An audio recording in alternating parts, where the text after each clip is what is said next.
Hi friends, இன்றைக்கு ஒரு சூப்பரான சுலபமான மட்டன் சூப் எப்படி செய்கிறது அப்படின்ட்டு பார்க்கலாம். வாங்க வீடியோக்குள்ளே போகலாம். அதுக்கு முன்னாடி என் சேனலை சப்ஸ்கிரைப் பண்ணாதவங்க சனா டெலிஷியஸ் குக்கிங்க்கு சப்ஸ்கிரைப் பண்ணுங்கள். பக்கத்துலேயே இருக்கிற பெல் பட்டனை கிளிக் பண்ணுங்கள். அப்போ தான் நான் போடுற வீடியோவை நீங்கள் மிஸ் பண்ணாமல் பார்க்கலாம். 1 ஸ்பூன் ஆயில் ஊற்றிக்கலாம். நிறையா ஆயில் ஊற்றக்கூடாது. 2 பட்டை, 2 கிராம்பு, 2 ஏலக்காய் போட்டுக்கலாம்.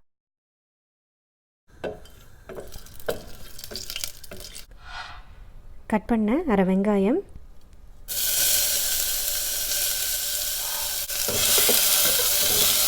வெங்காயம் போட்டு 2 நிமிஷம் வதக்கியிருக்கிறேன். இப்போ 4 பல்லு பூண்டு கட் பண்ணி வச்சுருக்கேன். கட் பண்ண பூண்டு போட்டுக்கலாம். பூண்டு போட்டு வதக்கிடலாம்.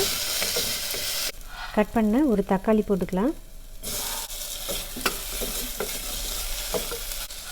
தேவையான அளவு சால்ட் போட்டுக்கலாம். சால்ட்டு போட்டு வதக்கிடலாம். அரை டீஸ்பூன் மஞ்சள் தூள் போட்டு வதக்கிடலாம். தக்காளி, வெங்காயம், பூண்டு எல்லாம் நல்லா வதக்கணும்னு அவசியம் இல்லை. ஒரு 2 நிமிஷம் வதக்கினா போதும். 1/2 கிலோ மட்டன் எலும்பு எடுத்துருக்கிறேன். இப்போ அந்த மட்டனை போட்டுக்கலாம். மட்டன் போட்டு வதக்கி விட்டுடலாம். மட்டன் போட்டு 5 நிமிஷம் நல்லா வதக்கியாச்சு. இப்போ தேவையான அளவு தண்ணி ஊற்றிக்கலாம். சூப்புக்கு எவ்வளோ தண்ணி தேவையோ அவ்வளோ தண்ணி ஊற்றிக்கிங்க. நான் 1.5 கிளாஸ் தண்ணி ஊற்றிருக்கேன். 1 ஸ்பூன் சீரகத்தூள் போட்டுக்கலாம். 1/2 ஸ்பூன் சோம்புத்தூள். இப்போ சூப் வந்து நல்லா கொதிக்குது. கொஞ்சம் மல்லித்தலை போட்டுக்கலாம்.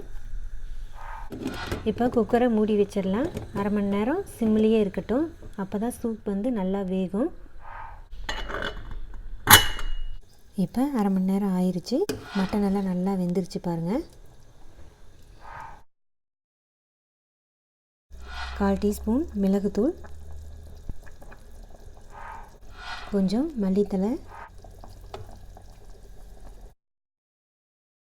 அவ்வளோதான், நம்மளோட மட்டன் சூப்பு சூப்பராக தயாராகிடுச்சு. 1.5 டம்ளர் தண்ணி ஊற்றினோம். இப்போ 1 டம்ளர் அளவுக்கு சூப் வந்து நம்மளுக்கு கிடச்சிருக்குது. இந்த ரெசிப்பியை உங்கள் வீட்டில் நீங்கள் மறக்காமல் ட்ரை பண்ணி பாருங்கள்.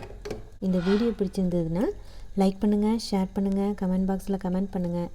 என் சேனலை சப்ஸ்கிரைப் பண்ணாதவங்க சனா டெலிஷியஸ் குக்கிங்க்கு சப்ஸ்கிரைப் பண்ணுங்கள். பக்கத்தில் இருக்கிற பெல் பட்டனை கிளிக் பண்ணுங்கள். அப்போ தான் நான் போடுற வீடியோவை நீங்கள் மிஸ் பண்ணாமல் பார்க்கலாம். ஓகே ஃப்ரெண்ட்ஸ், நான் மறுபடியும் இதே மாதிரி சூப்பரான ரெசிபியுடன் உங்களை வந்து சந்திக்கிறேன். நன்றி, வணக்கம்.